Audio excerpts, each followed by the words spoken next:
Alis kami, punta kami ng Lidl. Maglakad lang kami. Mga 20 minutes.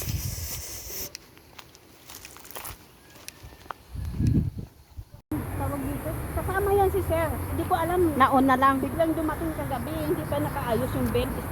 Oh. Tinanggalan. Hindi ko muna pinalitan ng ano.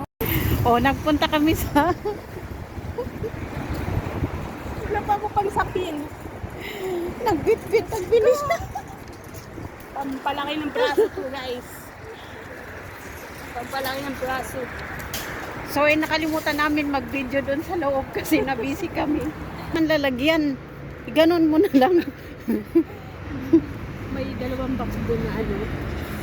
Yung parang mga pinipig yung Pagpagod ka na, sabihin mo lang.